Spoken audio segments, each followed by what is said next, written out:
Next problem is, from a disk of radius r and mass m, a circular hole of diameter r whose rim passes through the center, its cut. What is the moment of inertia of the remaining part of the disk about a perpendicular axis passing through the center? Sir ये question मैंने already अपने revision वाले उसमें करा रखा है, but मैं फिर भी आपको एक बार जल्दी से क्विकली सॉल्व करा देता हूं। मुझे तो इसका आंसर भी याद रहता है, 13/32 mr² होता है। ठीक है, आप बोल सकते हो कि सर जरा देखो, ये एक डिस्क है, ये एक्सिस है, सेंटर से पास होने वाली एक्सिस की बात हो रही है। ठीक है, इसमें से एक डिस्क जो ये डिस्क है, ये रिमूव कर ली गई है। इसका मास m है और रेडियस r है, और एक ये डिस्क रिमूव कर ली गई है, इसका मास m होगा और रेडियस कितना हो जाएगा r/2। मुझे बताना है कि सर रिमेनिंग पोर्शन का, ये तो रिमूव कर दी गई ना, ये वाला पोर्शन तो रिमूव हो गया है, इसको हटाने का जो रिमेनिंग पोर्शन है उसका मोमेंट ऑफ इनर्शिया निकालना है इसके अबाउट। तो वो चीज हमको मालूम है कि अगर मोमेंट ऑफ इनर्शिया मुझे रिमेनिंग का निकालना है, दैट इज इक्वल टू जो बड़ा डिस्क होगा, बिगर डिस्क, माइनस जो रिमूव्ड पार्ट होगा, remove disk, that is equal to. Because क्या होता है, जो बड़ा डिस्क है वो बेसिकली रिमेनिंग एंड इस छोटे डिस्क का कंबाइंड है, तो इन दोनों का मोमेंट ऑफ इनर्शिया का जो ऐड हुआ होगा वही बड़ा डिस्क आया होगा। तो आपने बोला जो रिमेनिंग का निकालना है, तो क्या करो, बड़े डिस्क में से इसका मोमेंट ऑफ इनर्शिया इस एक्सिस के अबाउट, ध्यान रखें एक्सिस कौन सी, ये वाली एक्सिस के अबाउट ही चाहिए मुझे, तो इसका मोमेंट ऑफ इनर्शिया इस एक्सिस के अबाउट लें और पूरे डिस्क का मोमेंट ऑफ इनर्शिया इसी एक्सिस के अबाउट लें और दोनों का डिफरेंस ले लें। मैंने बहुत अच्छी बात है। सबसे इसमें इंपॉर्टेंट होता है मास निकालना। मुझे मालूम है कि mass is proportional to area, पूरा का पूरा मास इसको डिस्ट्रीब्यूटेड है, एरिया पे यूनिफॉर्मली डिस्ट्रीब्यूटेड है, मतलब मास इज प्रोपोर्शनल टू r²। तो आप लिख सकते हो small m by capital M is equal to, small m का रेडियस कितना है r/2, मतलब r²/4 upon total mass capital M किसके, पूरा r रेडियस में डिस्ट्रीब्यूटेड है, तो ये r², तो ये कितना आ गया 1/4। तो स्मॉल m आ गया कैपिटल M/4। अब आप जरा देखिए, ये इस एक्सिस के अबाउट इसका मोमेंट ऑफ, ये सेंटर से पास हो रही है, तो इस एक्सिस के अबाउट इसका मोमेंट ऑफ इनर्शिया होता है mr²/2, इसका मास इंटू इसका रेडियस का square divide by 2।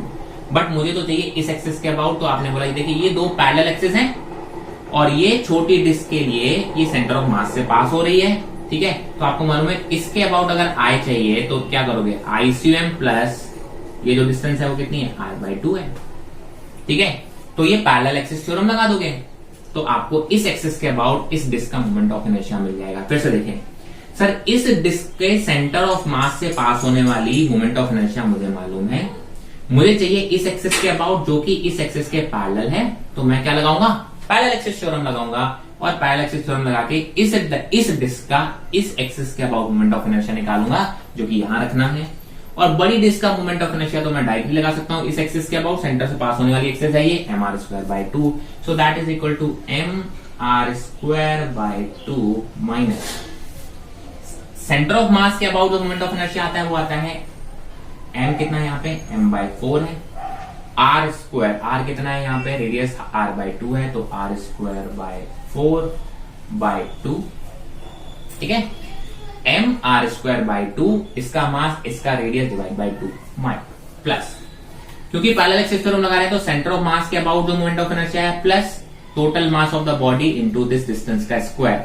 Mass of the body कितना है, m/4 है। ध्यान रखें इसके लिए लगा रहे हैं तो इसी का मास रखा जाएगा, और ये डिस्टेंस कितनी है, r/2, तो आप लिखोगे r²/4।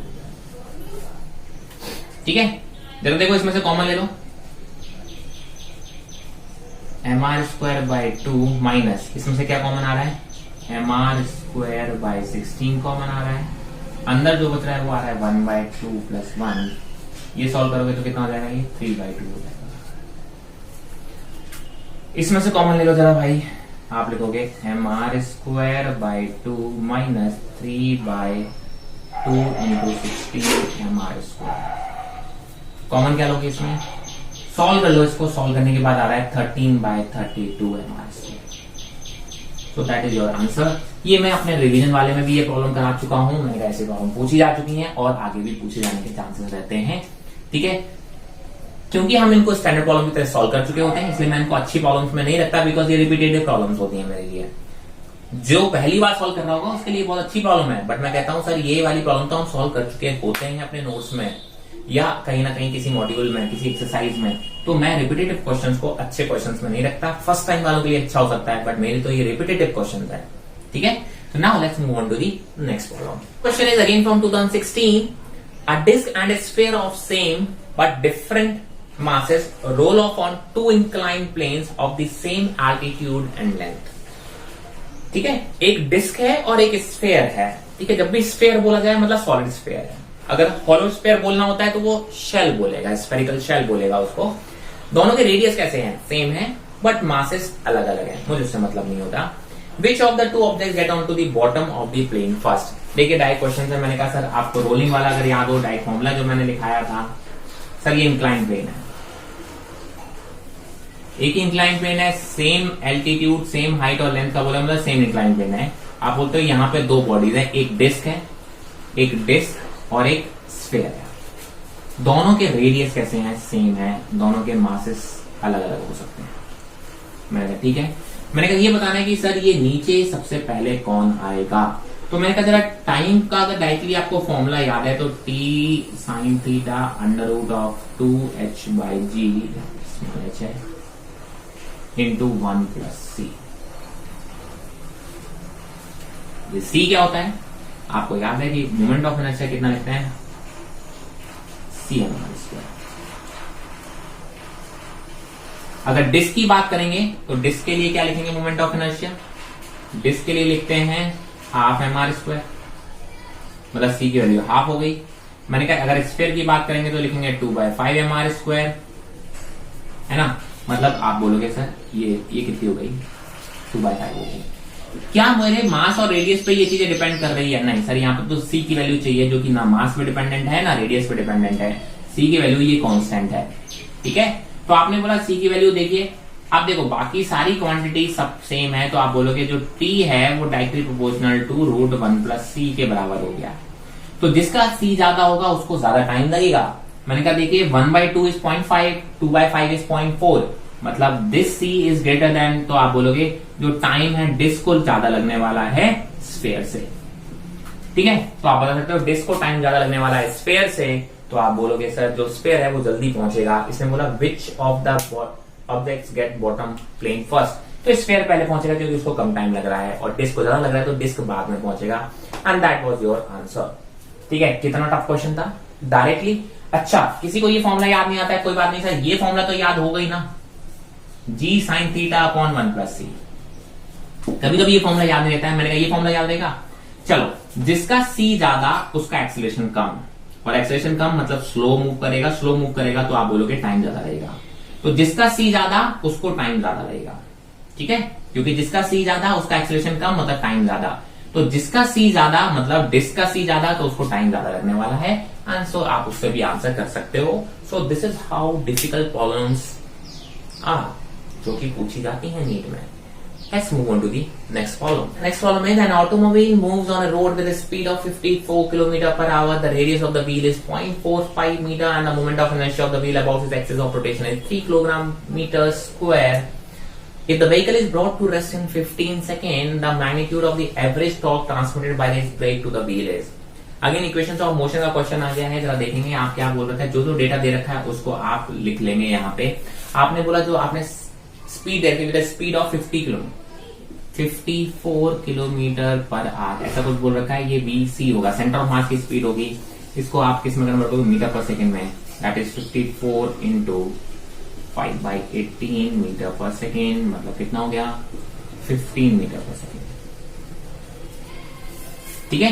ये तो दे रखा है, BC दे रखा है, और क्या क्या दे रखा है? मास दे रखा है, नहीं मोमेंट ऑफ इनर्शिया दे रखा है, I दे रखा है 3 किलोग्राम मीटर स्क्वायर, रेडियस दे रखा है 0.45 मीटर, ठीक है।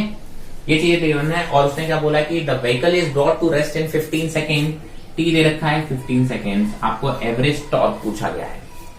तो देखिए आप कह सकते हो कि सर आपको ये एक व्हीकल का कोई भी व्हील है जो कि ग्राउंड पे आप बोलते हो ऐसे मूव कर रहा है, तो ऑब्वियसली उसकी जो सेंटर ऑफ मास की स्पीड दे रखी है ये, और आप बोलते हो ये ओमेगा से घूमेगा। 2019 में जो क्वेश्चन आया था देखिए रिपीट हुआ है, ये पहले 2015 में आ चुका है, ठीक है। यहां से मुझे मालूम है प्योर रोलिंग वाली कंडीशन लगाओगे आप, ये होगा VC, ये होगा R ओमेगा, क्योंकि ग्राउंड पे मूव कर रहा है, तो आप बोलोगे ग्राउंड पे मूव कर रहा है, तो इसका मतलब प्योर रोलिंग की कंडीशन जो होगी वो होगी VC equal to R omega, और ओमेगा आ जाएगा आपका VC बाय R। तो ये इनिशियल होगा, फाइनल कितना है देखिए, ओमेगा इनिशियल होगा, ओमेगा फाइनल कितना होगा 0।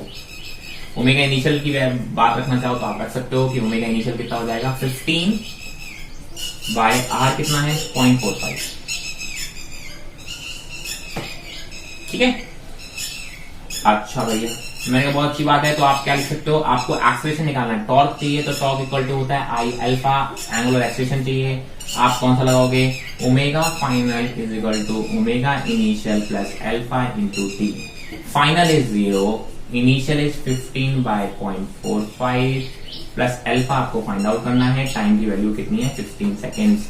अल्फा की वैल्यू सॉल्व करोगे तो ये कुछ ऐसा आएगा, जरा देखिए 15 by 0.45 sorry 15 alpha is equal to minus 15 by 0.45, cancel कर दो तो कितना आ गया माइनस ऑफ 1 बाय 0.4। सब माइनस तो आना जरूरी है क्योंकि आप किसी बॉडी को रोक रहे हो, मतलब उसके मोशन के ऑपोजिट फोर्स लगा रहे हो या ऑपोजिट टॉर्क लगा रहे हो, तो alpha has to be negative. मुझे मैग्नीट्यूड से मतलब है, torque equal to I alpha, I की वैल्यू दे रखी है 3, अल्फा की वैल्यू दे रखी है 1 बाय 0.45। क्या हम इसको सॉल्व कर पाएंगे, सॉल्व करेंगे और हम इसको आंसर लेके आएंगे। ठीक है, तो my answer will be calculated by using this. Now let's move on to the next problem. So the next question is, point masses M1 and M2 are placed at the opposite ends of a rigid rod of length L and negligible mass। क्या आपको याद आ रहा है, हम similar question अभी 2 minute पहले करके आए हैं। रॉड के एंड पे 2 पॉइंट मासेस हैं और दोनों की आपने बोला कि सर जो मास है रॉड का वो कैसा है, नेग्लिजिबल है। The rod is said to be set rotating about an axis perpendicularly. The position at a point P on this rod, which is the axis should pass, so that the work required to set the rod rotating with angular velocity omega naught is minimum is given by। आपको एक ऐसी axis के about आपको क्या निकालना, moment of inertia निकालना है। ठीक है, मोमेंट ऑफ इनर्शिया भी नहीं निकालना है, आपको ये बताना है कि किस एक्सिस के अबाउट आप मोमेंट ऑफ इनर्शिया या आप बोलते हो कि रोटेशन ओमेगा सेट करने के लिए आपको कैसा करना पड़े, वर्क डन कम करना पड़े, मिनिमम करना पड़ेगा। देखिए वर्क डन इक्वल टू होता है काइनेटिक एनर्जी में चेंज। ठीक है, आपने बोला ओमेगा नॉट तक ले जाने के लिए आपको वर्क डन मिनिमम करना पड़ेगा, मतलब जिस पॉइंट के अबाउट, जिस एक्सिस के अबाउट आपका आई मिनिमम आ जाए, और आई मिनिमम होता है ऐसी एक्सिस के अबाउट जो कि बॉडी के सेंटर ऑफ मास से पास हो रही हो। ठीक है, तो बेसिकली इन दोनों का centre of mass find out करना है आपको, और सेंटर ऑफ मास का डायरेक्ट फॉर्मूला होता है एंड आपको उस हिसाब से इसको आंसर देना है। मैं इस क्वेश्चन को सॉल्व नहीं कर रहा हूं बिकॉज ये centre of mass find out करना डायरेक्ट फॉर्मूला होता है, इसको centre of mass find out करने का ध्यान रखें। इसमें कंसेप्ट क्या है कि सर किसी भी बॉडी का उस एक्सिस के अबाउट मोशन सेट करना इजी होता है, मिनिमम वर्क डन रिक्वायरमेंट होता है मोशन को सेट करने में, जिस एक्सिस के about moment of inertia minimum होता है, और मोमेंट ऑफ इनर्शिया किसके अबाउट मिनिमम होगा, जो कि सेंटर ऑफ मास से पास हो रही किसी एक्सिस के अबाउट। ठीक है, तो आपको बेसिकली इसमें centre of mass find out करके देना है एंड देन आप उसका आंसर कर पाओगे। And we will move on to the next problem. 2015 very tough question, जरा देखिए। A force F is equal to this is acting at a point R, the value of alpha for which angular momentum about origin is conserved. बहुत ही tough question, जरा देखिए आपको क्या दे रखा है, मैं बताता हूं। फोर्स दे रखा है F is equal to alpha i cap, जरा वैल्यू बताएंगे कितना है, alpha i cap plus 3j cap plus 6k cap plus 3j cap plus 6k cap. ठीक है, is acting at a point, right. आप बोलते हो कि सर ये इस पॉइंट पर एक्ट कर रहा है और इसकी पोजीशन बता दें। मैंने कहा इस पॉइंट की जो पोजीशन दे रखी है वो क्या दे रखी है, 2i cap minus 6j cap minus 12 cap, 2i cap minus 6j cap minus 12k cap. ये इस पॉइंट पे फोर्स एक्ट कर रहा है। आपको बताना है ऑरिजिन के अबाउट चाहिए भाई साहब, किसके अबाउट चाहिए, ऑरिजिन के अबाउट चाहिए। आपने बोला सर अल्फा की वैल्यू बता दो कि सच दैट कि इस पॉइंट के अबाउट एंगुलर मोमेंटम कैसा हो, कंजर्व्ड हो या कांस्टेंट हो। इसका मतलब इस पॉइंट के अबाउट टॉर्क कितना हो, 0 हो। इस पॉइंट के अबाउट टॉर्क कितना हो, 0 हो। मैंने कहा बहुत अच्छी बात है। आपने बोला सर टॉर्क निकालना है इस पॉइंट के अबाउट, तो सबसे पहले मुझे पोजीशन वेक्टर निकालना पड़ेगा। ध्यान रखें जो आर दे रखा है वो ए की पोजीशन दे रखी है, इस पॉइंट की पोजीशन दे रखी है, वो पोजीशन वेक्टर नहीं है जो हमें चाहिए। बस इस क्वेश्चन का यही एक सबसे ट्रिकी पॉइंट था। मैक्सिमम स्टूडेंट क्या करते हैं, आर क्रॉस एफ होता है, बहुत अच्छी बात है सर, टॉर्क जीरो रख देंगे, यहाँ तक तो पहुंच जाते हैं, टॉर्क जीरो रख देंगे। अब टॉर्क जीरो रखने के बाद क्या बोलते हैं, सर आर क्रॉस एफ रख के उठा के जीरो रख देंगे। ठीक है, वहीं गलती हो जाती है। मैंने कहा जब ये आर क्रॉस एफ निकालोगे तो आर क्या होगा वहां पे, जरा देखिए, आर वेक्टर जो होगा वो final position minus initial position होगा। लकीली आपका यही आर वेक्टर भी आ रहा है तो गलती नहीं होगी। ठीक है, दिस माइनस दिस में तो ऑरिजिन है ना, तो 0,0,0 हुआ ना, तो लकीली आपका जो आर वेक्टर गिवन है वही आर वेक्टर आ जाएगा। और टॉर्क क्या हो जाएगा, आर क्रॉस एफ, और टॉर्क को आपको क्या रख देना है, 0 रख देना है। टॉर्क का मैग्नीट्यूड को 0 रखोगे तो ये अल्फा की वैल्यू आ जाएगी। अब वही बात है कि सर क्रॉस प्रोडक्ट, इस फॉर्मेट का क्रॉस प्रोडक्ट सॉल्व करना आना चाहिए, और वो आपको बहुत अच्छे से आना चाहिए। मल्टीपल टाइम सेम क्वेश्चन पूछे जा रहे हैं जो केवल और केवल क्रॉस प्रोडक्ट पे बेस्ड थे। ठीक है, तो that was a very basic question. अब आप इसको सॉल्व करेंगे और हम आगे बढ़ेंगे। The next problem is a rod of weight W is supported by two parallel knife edges A and B and is in equilibrium in a horizontal position. The knives are at a distance D from each other. The center of mass of the rod is at a distance x from A. The normal reaction on A is. अच्छा question है, but हम करके जरूर देखेंगे, आप लोग try करेंगे। बहुत बेसिक से क्वेश्चन है। आपने बोला कि सर एक रॉड है जिसका वेट है W, दो नाइफ एजेस पर ये सपोर्टेड है, ऐसे इक्विलिब्रियम में है, एक है A और एक है B। ठीक है, और आपको क्या गिवन है, आपने बोला कि सर टोटल डिस्टेंस गिवन है D। सर ये जो डिस्टेंस है that is given as D। Now the centre of mass of the rod is at a distance x from A। ये देखिए, ये वेट कहां लग रहा होगा, ऑब्वियसली बात है सर सेंटर ऑफ मास पे, मतलब यहां से x डिस्टेंस पर। अब आपको बताना है कि सर इसमें जो A और B का जो नॉर्मल रिएक्शन है उसमें से कौन सा पूछा गया है, the normal reaction on A is. तो इस टाइप का क्वेश्चन करने के लिए मैंने कहा देखिए, एक नॉर्मल रिएक्शन ये लगा रहा होगा, एक नॉर्मल रिएक्शन इसको मैं बोल देता हूं NB, और एक नॉर्मल रिएक्शन ये लगा रहा होगा जिसको हम बोल देते हैं NA। आपको क्या लगाना है, सर इक्विलिब्रियम कंडीशन में है। इक्विलिब्रियम कंडीशन का मतलब होता है नेट फोर्स 0 होना चाहिए। मैंने कहा sir net force vertical direction में और हॉरिजॉन्टल डायरेक्शन में दोनों में 0 होना चाहिए। मैंने कहा वर्टिकल डायरेक्शन में नेट फोर्स 0 होना चाहिए, Fy शुड बी 0। तो टोटल फोर्सेस लग कितने रहे, मैंने कहा ऊपर की तरफ जो फोर्सेस लग रहे हैं वो Na plus NB minus W equal to 0, मतलब Na प्लस NB की वैल्यू W के बराबर आ गई। ये हो गई आपकी इक्वेशन नंबर 1। इस डायरेक्शन में तो कोई फोर्सेस लग नहीं रहे, तो मुझे उससे बात नहीं। मैंने कहा सेकंड कंडीशन आएगी, नेट टॉर्क भी 0 होना चाहिए अबाउट एवरी पॉइंट। तो मैंने कहा किसी भी एक पॉइंट के अबाउट टॉर्क 0 फाइंड आउट कर लो। आप इस पॉइंट के अबाउट निकाल सकते हो, आप इसके निकाल सकते हो, इसके लगा। तो मैंने कहा सर मैं हमेशा ऐसे पॉइंट के अबाउट निकालता हूं जिस पॉइंट के अबाउट मैक्सिमम अननोन फोर्सेज हो रहे होते हैं। या तो मैं बी के अबाउट निकालूंगा या ए के अबाउट निकालूंगा। ठीक है, मुझे ए का तो वैल्यू फाइंड आउट ही करना है। अगर मैं ए के अबाउट निकालूंगा तो इसका टॉर्क तो वैसे ही 0 हो जाता है, तो ये तो आपका कैलकुलेशन में आएगा ही नहीं। इजी आएगा, अगले स्टेप में आ जाएगा, बट उस स्टेप में नहीं आएगा। मैंने कहा इस पॉइंट के अबाउट निकाल लेते हैं, तो टॉर्क अबाउट बी 0 रख देते हैं। मैंने कहा सारे फोर्सेस का टॉर्क निकाल लेते हैं। जरा देखो ये डिस्टेंस कितनी हो जाएगी, D माइनस एक्स। ये वाला फोर्स तो इसी पॉइंट से पास हो रहा है, तो इसका तो टॉर्क कितना हो गया, 0। इसकी बात करेंगे, टॉर्क अबाउट बी की बात करेंगे। जरा देखो वेट इनटू ये, देखो ये वेट की परपेंडिकुलर डिस्टेंस है ना इस फोर्स से, ये फोर्स की डायरेक्शन है, और फोर्स से ये परपेंडिकुलर डिस्टेंस कितनी है, D माइनस एक्स, और ये किस डायरेक्शन में घुमाने कर रहा है, इस डायरेक्शन में। तो आप लिखोगे weight into D minus x. दूसरा ये वाला फोर्स है NA, तो ये फोर्स की डायरेक्शन है NA, और ये डिस्टेंस कितनी है, यहां से यहां परपेंडिकुलर डिस्टेंस कितनी है D। ये देखिए ये फोर्स की डायरेक्शन है और परपेंडिकुलर डिस्टेंस कौन सी आ रही है, D। तो आप बोलोगे sir NA into D, but ये ध्यान रखें ये वाला इस बॉडी को देखो किधर की तरफ घुमाने को इसका इधर की तरफ। तो अगर आपने इसको पॉजिटिव माना है जो कि एंटी क्लॉकवाइज है, तो ये क्लॉकवाइज घुमाने की कोशिश कर रहा है, तो एक को नेगेटिव मानना पड़ेगा, तो मैंने इसको नेगेटिव मान लिया। एंड आपको इसको किसके अबाउट रखना है, 0। सॉल्व कर लीजिएगा, आंसर आ जाएगा Na into D is equal to weight into D minus x. So D की वैल्यू आ गई है, सॉरी D नहीं, आपको Na चाहिए, Na की वैल्यू आ गई है। So this was the answer. आपको इस स्टेप की जरूरत भी नहीं पड़ी और आपको केवल टॉर्क से ही काम चल गया।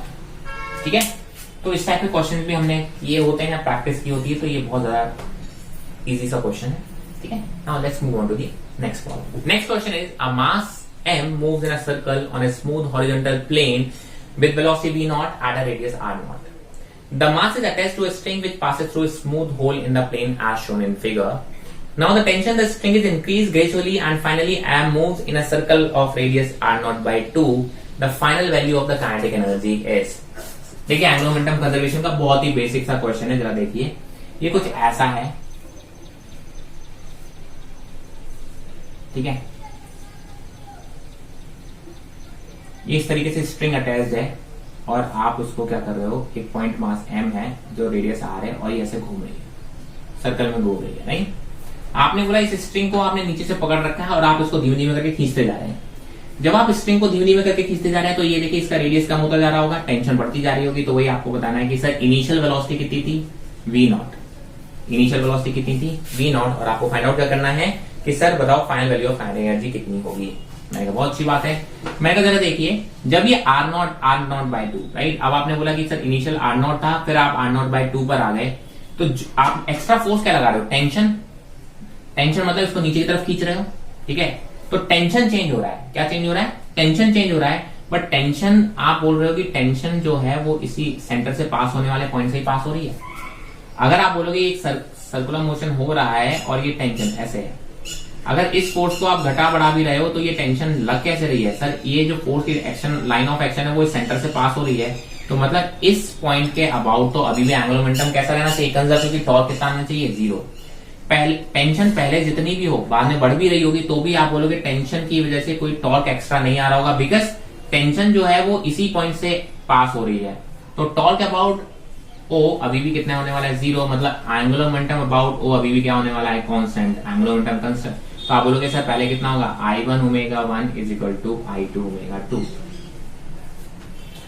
I1 की बात करें, ये पॉइंट मास है, इस एक्सिस के अबाउट मोशन हो रहा है, जरा देखिए ये पॉइंट मास है, इस एक्सिस के अबाउट पॉइंट, राइट। तो आप बोलोगे कितना हो जाएगा, mr² बाई 2। तो m into r not square, sorry not r by 2, mr² into omega 1। Omega 1 कितना हो गया, सर आप बोलोगे सर ये वेलोसिटी क्या होगी, v नॉट है, परपेंडिकुलर वेलोसिटी है, ओमेगा होता है perpendicular velocity upon r, that is v not by r। Final कितना हो जाएगा, मैंने कहा फाइनल कितना हो जाएगा, m r नॉट बाई 2 का होल स्क्वायर, जो रेडियस है आपको कितना हो जाएगा, r नॉट बाई 2 का होल स्क्वायर, ठीक है, इनटू सर v तो अब मुझसे पूछी गई है, v तो मुझे फाइंड आउट करनी है, ठीक है। तो आप बोलोगे v बाय r, ओमेगा कितना होगा, v by r not by 2, ध्यान रखेंगे। अब जो ओमेगा होगा वो कितना हो जाएगा, v by r, v final velocity हो गई। अब रेडियस कितना हो गया होगा, r नॉट बाई 2, इस चीज को भी ध्यान रखेंगे। मैं कहता देखिए m दोनों तरफ से कैंसिल हो गया, r नॉट स्क्वायर कैंसिल हो गया, ठीक है। यहां से एक r नॉट ये भी कैंसिल हो गया, सॉल्व करेंगे तो कितना आया, ये आएगा v नॉट, दैट है v बाय, एक 2 से 2 कैंसिल, मतलब v बाय 2। ये आ गया v not is equal to v by 2, तो v कितना हो गया, 2 v नॉट। काइनेटिक एनर्जी कितनी हो गई, half m into v square, that is half m into 2v naught का whole square, that is 2m v naught square, that is your answer. Angular momentum conservation की एक बहुत ही simple सी problem थी ये, ठीक है। तो अगेन हम बोलेंगे बहुत ही बेसिक प्रॉब्लम्स आती हैं। Now let's move on to the next problem. Next problem क्या होता है, 3 आइडेंटिकल स्फेरिकल शेल्स। देखिए स्फेरिकल शेल्स बोलते हैं मतलब ये हॉलो स्फीयर की बात कर रहा है। Each of mass m and a radius are placed as shown in figure. Consider an axis which is touching 2 shells and passing through diameter of third shell. Moment of inertia of the system consisting of 3 spherical shells about axis dash. बहुत ही basic सा question है और हम अपने revision में already इस question को या सिमिलर क्वेश्चन को देख चुके हैं। तो वीडियो को पॉज करके आप इस क्वेश्चन को ट्राई कीजिए एंड देन सॉल्यूशन देखें। मैंने कहा सर यहाँ पर बेसिकली कुछ ऐसे 3 स्फीयर्स रखे हुए हैं, आइडेंटिकल स्फेरिकल शेल्स हैं, ठीक है। आपने बोला इस एक्सिस के अबाउट मुझे क्या चाहिए, मोमेंट ऑफ इनर्शिया चाहिए। मैंने कहा सर तीनों का इस एक्सिस के अबाउट मोमेंट ऑफ इनर्शिया निकालो सिंपली और ऐड कर दो। आइडेंटिकल स्फीयर है तो सबके मास हम m मान लेते हैं और रेडियस कितना मान लेते हैं r। अब देखिए इस स्फीयर के लिए तो ये सेंटर से पास होने वाली एक्सिस है, तो इसके लिए तो डायरेक्टली कितना देगा, मैं इसको नंबर 1 दे देता हूँ, इसको नंबर 2 दे देता हूँ, नंबर 3। इस स्फीयर का जो I1 आएगा वो तो सिंपल आप 2/5 mr² ही लिख सकते हो। सॉरी हॉलो स्फीयर है, शेल है तो 2/3। अब 2 की बात कर लेते हैं। मैंने कहा सर 2 का अगर मैं इसके सेंटर से पास होने वाले एक्सिस के अबाउट निकलूंगा तो लिखेंगे ये 2/3 mr²। बट मुझे किस एक्सेस के अबाउट चाहिए सर? इस एक्सेस के अबाउट चाहिए। ये एक्सेस इसके सेंटर ऑफ मास, ये सर इसका सेंटर ऑफ मास भी कहां होगा सर? ये सेंटर पे होगा। तो ये जो एक्सेस है इसके सेंटर ऑफ मास से पास होने वाले एक्सेस के पैरेलल एक्सेस है, तो आप इसमें क्या लगाओगे? पैरेलल एक्सेस थ्योरम, और ये डिस्टेंस कितनी होगी? r। तो आप बोलोगे जो I2 निकालोगे, I2 क्या होगा? ICM कितना आएगा? 2/3 mr² plus parallel access theorem में क्या लगा दो? m इंटू इस डिस्टेंस का whole square, that is equal to plus m into r²। ये I2 आ गया, और इसको सॉल्व करोगे तो कितना आ जाएगा? ये 5/3 mr²। सर I3 भी यही होगा, दोनों आइडेंटिकल स्फीयर्स हैं, तो दोनों का मोमेंट ऑफ इनर्शिया इस एक्सिस का अबाउट कैसा रहेगा? आइडेंटिकल। तो आप बोल सकते हो टोटल I जो आया वो आया I1 plus 2I2। I2 plus I3 को मैंने क्या लिख दिया? 2I2। तो वैल्यू पुट करेंगे, आप बोले I1 की वैल्यू कितनी आई थी? 2/3 mr² plus 2 times of I2 कितना आया? Into 5/3 mr²। सॉल्व करेंगे तो कितना आएगा? देखिए 12 mr² by 3, that is 4 mr²। Such an easy question। क्या ही है इस क्वेश्चन में? सेम क्वेश्चन हमने रिवीजन में भी देखा था, वहां पे हमने सॉलिड स्फीयर्स लिए थे, और ये हॉलो स्फीयर्स हैं, बस इतना सा डिफरेंस है। So I hope this is very clear. Now let's move on to the next problem. Solid cylinder of mass 50 kg and radius 0.5 meter is free to rotate about the horizontal axis. A massless string is wound around the cylinder with one end attached to it and the other end freely. The tension in the string required to produce an angular acceleration of 2 revolution per second square. तो देखिए बहुत ही simple सा question है, हम already इस type का question देख चुके हैं। ये रिपीटेटिव क्वेश्चन हो रहे हैं। बेसिकली एक सॉलिड सिलेंडर है, और आप बोलते हो कि सर इस एक्सेस के अबाउट इसको फिक्स कर दिया गया, और इसके अबाउट आपने स्ट्रिंग को वोन कर रखा है। आपने बोला एक एंड को आपने फ्री छोड़ रखा है, ठीक है। इसका सॉलिड सिलेंडर है, इसका मास दे रखा है, मास कितना दे रखा है? 50 kg, एंड रेडियस दे रखा है 0.5 मीटर। मास है 50 kg और रेडियस है 0.5 मीटर। आपको क्या चाहिए? एंगुलर एक्सेलरेशन चाहिए कितना? 2 रिवॉल्यूशन पर सेकेंड स्क्वायर। इसको एसआई यूनिट में रिवॉल्यूशन मतलब क्या हो गया? 2 इंटू 2 पाई रेडियन पर सेकेंड स्क्वायर, ठीक है। मैंने कहा सर इसमें टेंशन बताना है कि कितना टेंशन हम इसमें क्रिएट करें कि सर एक्सेलरेशन की वैल्यू कितनी हो जाए, इतनी हो जाए। सॉलिड सिलेंडर है, मैंने कहा सर टेंशन आप बोलोगे टॉर्क इक्वल टू कितना होता है? आई अल्फा। तो आपको अल्फा चाहिए, तो आप बोलोगे टॉर्क बाय आई। अब टॉर्क क्या होता है सर? टॉर्क होता है, देखिए ये एक फोर्स है, इस फोर्स की लाइन, ये एक फोर्स है जो कि टेंशन फोर्स लग रहा है ना, तो आप बोलते हैं ये टेंशन लग रहा है, और यहां से परपेंडिकुलर डिस्टेंस कितनी है? आर है। तो जो टॉर्क होगा वो कितना होगा? T into r. तो alpha is equal to torque कितना होगा? T into r, t into r by I. I कितना होगा? यहाँ पे सॉलिड सिलेंडर है, तो आप बोलोगे एम आर स्क्वायर बाय 2। एक आर से आर कैंसिल। सर टी की वैल्यू जो आएगी, टी आ रहा है वो आपका आ रहा है m r by 2 into alpha. Values put करेंगे जल्दी से।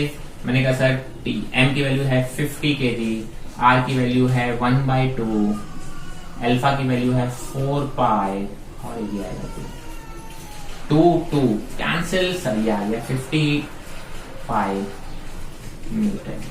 Correct answer is 55 newton. Pi की वैल्यू अगर आप चाहें तो पाई की वैल्यू रख दीजिएगा। 50 into 3.14 newton, so nearby आ जाएगा 157। I guess this is the correct answer. तो 157 आ रहा है, that is your correct answer. Now let's move on to the next problem. So next problem is from 2014 again. The ratio of acceleration for a solid sphere, mass m and r, rolling down an incline of angle theta without slipping and slipping down the incline without rolling. अच्छा question है, बहुत conceptual question है, ठीक है। एक solid sphere है, ये incline plane है, 2 इंक्लाइन प्लेन है। एक आप बोल सकते हैं कि सर यहाँ पे दोनों एंगल थीटा है, दोनों एंगल थीटा है। एक केस में ये सीधा सीधा स्लिप करके आ रहा है, रोल नहीं कर रहा है, और एक केस में ये रोल करके आ रहा है। दोनों के बीच में आपने क्या बोला है सर? एक्सेलरेशन का रेशियो पूछा है, not wrong. Ratio of acceleration, right. Solid sphere है, ध्यान रखेंगे। मैंने कहा जब ये सिंपली चला आ रहा है, कोई रोलिंग नहीं हो रही, तो ये सिंपली एक बॉडी जो स्लिपिंग डाउन है, तो आप बोलेंगे तब उसका जो फोर्स होगा वो होगा mg sin थीटा। फोर्स कितना लगता है? mg sin थीटा, और एक्सेलरेशन कितना हो जाता है? g sin theta. दूसरे केस का सर मुझे मालूम है कि सर जो एक्सेलरेशन होता है जब प्योर रोलिंग वाला होता है वो जी साइन थीटा अपॉन 1 प्लस सी। सॉलिड स्फीयर है, आई की वैल्यू होगी 2/5 mr²। सर ये 2/5 भी तो क्या है, सी है, तो सर सी की वैल्यू रखेंगे 2/5। सॉल्व करेंगे तो 5 + 2 7, that is 5/7 g sine theta. ये आ गया आपका एक्सेलरेशन 2। अब आपको रेशियो किसमें पूछा है, पहला ध्यान रखें सीक्वेंस बहुत इंपॉर्टेंट होता है। इसमें सीक्वेंस पूछा है कि sir the ratio of acceleration for a solid sphere rolling down incline of angle theta without slipping, मतलब ये पहले आएगा, ये विदाउट स्लिपिंग है, और विदाउट रोलिंग मतलब आपको A2/A1 पूछा है, दैट इज आप बोलेंगे 5/7 g sine theta upon g sine theta. So the answer is 5/7 is the correct answer. कितना बेसिक क्वेश्चन आते हैं यार, कितना टाइम लगता है इसमें, इसके लिए बोलते सर स्पीड चाहिए। अरे भाई कितनी चाहिए, 2 लाइनें लिखनी है यार। हाँ, फिगर और प्रॉपर नहीं लिखोगे तो गड़बड़ होगी, कंसेप्ट नहीं आता होगा तो गड़बड़ होगी, फॉर्मूले दिमाग में नहीं स्ट्राइक करेंगे तो गड़बड़ होगी, इसका मतलब प्रैक्टिस नहीं की होगी तो गड़बड़ होगी। तो प्रैक्टिस करेंगे तो बिल्कुल भी गड़बड़ नहीं होगी। The next question is from 2013। The question is a small object of uniform density rolls up a curved surface with initial velocity v. It reaches up to a maximum height of 3v²/4g with respect to the initial position the object is. इसने बोला कि sir अच्छा question है, इसको मैं अच्छे question में रखूंगा बिल्कुल भी। आप बोलोगे सर एक कोई ऑब्जेक्ट है जो यहां से रोल करके चलता चला गया एक 20 स्पीड से जाता था, और आप बोल सकते हो कि जो मैक्सिमम हाइट इसने अचीव की है वो जो मैक्सिमम हाइट है वो है 3v²/4g। ये इसने हाइट अचीव की है 3v²/4g। तो मुझे बताना है ये बॉडी कौन सी होगी, ठीक है। सर मैं इसको थोड़ा रिवर्स से सॉल्व करता हूं कि सर अगर इसने बोला h हाइट से अगर इस बॉडी को मैं यहां से रोल करने देता तो सर यहां पे जो v आता वो ये v होता, ठीक है, अगर h हाइट से, और वो h किसके बराबर होगा 3v²/4g। मैंने कहा वो भी ये अगर मैं 3v²/4g हाइट से छोड़ूंगा तो जो बॉटम पे पहुंचेगा वो उसकी स्पीड कितनी होगी v। एक ही बात है, अगर 20 स्पीड से जाओगे तो मैक्सिमम हाइट अचीव होगी वो इतनी होगी, तो अगर मैक्सिमम हाइट से ड्रॉप करोगे तो जब ये बॉटम पे आएगा तो उसकी स्पीड कितनी होगी v। क्योंकि इस v का फॉर्मूला मुझे आता है √2gh/1 + c, ये होता है। इस v का मुझे फॉर्मूला आता है √2gh/1 + c, ठीक है। और आप बोलोगे सर यहाँ पे इसको h में रख दोगे तो आप बोलोगे सर h = 3v² कितना हो गया 2gh/1 + c अपॉन ये कितना है 4g। ये देखिए g से g कैंसिल, 1 2 से 2 कैंसिल, h से h कैंसिल। सॉल्व करेंगे तो देखिए क्या आया, तो 1 + c की जो वैल्यू आ रही है वो आ रही है 3/2, मतलब c की वैल्यू आ रही है 1/2। c 1/2 किसके लिए हो सकता है सर, या तो वो डिस्क हो सकती है। मैंने कहा c 1/2 का मतलब क्या हो गया, i की वैल्यू है mr² × 1/2, mr² × 1/2 मतलब या तो वो डिस्क है या सॉलिड सिलेंडर है। ऑप्शन चेक कर लो, क्या है ऑप्शन में, डिस्क है। The correct answer is disk. तो फिर से देखिए, मैंने कहा अगर मैं इसको 20 स्पीड से यहां से छोड़ूं, ऊपर जाएगी रोल करते हुए, मैक्सिमम हाइट कितनी अचीव करेगी इतनी, ठीक है। मैंने कहा अगर मैं इसी हाइट से बॉडी को ड्रॉप करूं तो वापस से इस पॉइंट पे पहुंचेगी तो कितनी वेलोसिटी होगी v, ठीक है। तो मैंने कहा इस वेलोसिटी को मुझे मालूम है, अगर h हाइट से आती है तो इतना होता है, और h आपको गिवन है इतनी।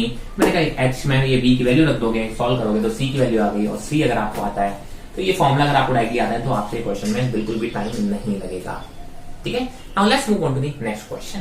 सो the next question is a rod of length PQ a rod PQ of mass m and length L is hinged at end P. The rod is kept horizontal by a massive stick right to the point Q as shown in figure.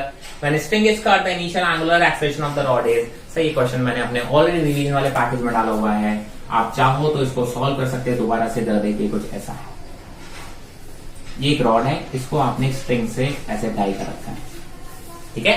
और आपने इसको क्या बोला है कि sir when the string is cut, the initial angular acceleration of the rod is P पर इसको hinge किया गया है। सर इस पॉइंट को P पर हिंज किया गया है। ये स्ट्रिंग जब कट किया गया होगा, आपने बोला सर यहाँ पे एक ही फोर्स लग रहा होगा mg, और आप बोलोगे हिंज भी एक फोर्स लगा रहा होगा, मुझे नहीं मालूम किसमें है, तो मैं क्या करता हूँ 2 डायरेक्शन मान लेता हूँ, एक n1 और एक n2, तो हिंज, ठीक है। मुझे इनिशियल एक्सेलरेशन पूछा गया है, तो इनिशियल एक्सेलरेशन आपने बोला कि सर इस सेंटर ऑफ मास का एक्सेलरेशन अगर मैं बोलूं तो एक तो देखिए इसके अबाउट सेंटर ऑफ मास ऐसे ऐसे सर्कुलर मोशन कर रहा होगा इस पॉइंट के अबाउट, तो आप बोलोगे इसके दो होते हैं, एक एटी और एक होगा एसी, दो एक्सेलरेशन होंगे सेंटर ऑफ मास के, ठीक है। तो आप बोलेंगे सर दोनों के लिए आप इक्वेशन लगाएंगे। मैंने इस डायरेक्शन में अगर हम बात करें तो देखिए mg minus n2 is equal to 80, equation number 1। मैंने कहा इस हॉरिजॉन्टल इस डायरेक्शन में अगर हम फोर्स लगाएंगे तो केवल एक ही फोर्स है, तो आप लिखोगे n1 is equal to ac। मैंने कहा सर AC यहाँ पे 0 है, AC 0 है क्योंकि सर इनिशियल एंगुलर वेलोसिटी 0 है और AC इक्वल टू होता है ओमेगा स्क्वायर आर, क्योंकि ये अभी बॉडी जस्ट यहाँ से रिलीज की गई है, तो इनिशियल ओमेगा कितना होगा 0, तो इनिशियल AC कितना होगा 0, तो इसका मतलब n1 कितना होगा 0। ये हो गई आपकी इक्वेशन नंबर 2।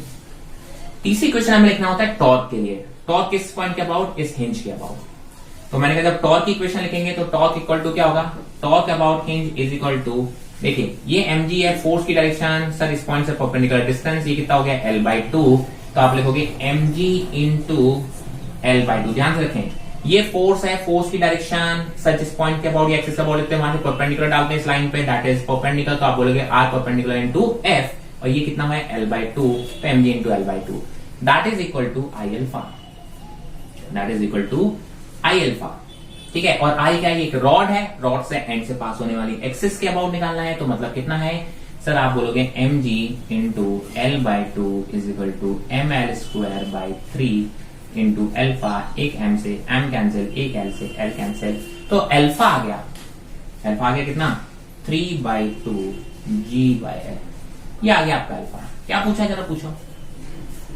जरा देखिए क्या पूछा है। उसने बोला सर एंगुलर एक्सेलरेशन चाहिए, तो यही चाहिए मुझे ये इक्वेशन सॉल्व करने की जरूरत नहीं थी, मुझसे तो केवल ये वाली इक्वेशन से ही आंसर आ गया। आप और चीजें निकालनी होती तो हमें ये इक्वेशन की जरूरत पड़ती है, और ये क्वेश्चन मैंने आपको अपने रिवीजन पैकेज में ऑलरेडी इंक्लूड किया हुआ है। तो ये थी कुछ नीट की प्रीवियस ईयर प्रॉब्लम, हमने कुछ 7-8 साल की प्रीवियस ईयर प्रॉब्लम देखी हैं सर, सारे क्वेश्चन आपने देख लिए, कोई भी क्वेश्चन ऐसा बहुत एक्स्ट्राऑर्डिनरी टफ नहीं आया हुआ है। अगर आपको बेसिक क्वेश्चंस, आपको बेसिक कंसेप्ट आपके क्लियर हैं, तो आप बड़े आराम से इन क्वेश्चंस को कर सकते हैं। बाकी और भी ओल्डर प्रॉब्लम्स हैं, अगर आपको किसी को भी प्रॉब्लम है, उन प्रॉब्लम्स में से किसी प्रॉब्लम में जो 2012, 11, 10, 9, 8, 7 इससे पहले आई हुई है, ठीक है, अगर उनमें से किसी को प्रॉब्लम है, आप मुझे पर्सनली या तो कमेंट कर सकते हैं या फिर आप मुझे इंस्टाग्राम पे मैसेज कर सकते हैं, मैं आपको उन प्रॉब्लम्स के भी सॉल्यूशंस आपको प्रोवाइड करा दूंगा।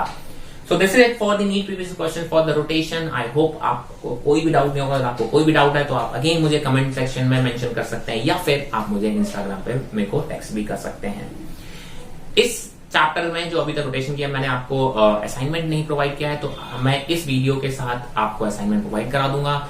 और आपको असाइनमेंट के लिए करना क्या होता है कि सर आपको कुछ भी नहीं करना है, इसमें एक लिंक प्रोवाइड की गई होगी और आपको उस लिंक को एक्सेस करके उस असाइनमेंट को आपको यूज करना है, ठीक है। अगर अभी तक आपने यूट्यूब चैनल सब्सक्राइब नहीं किया है तो do subscribe the channel and share it with your friends.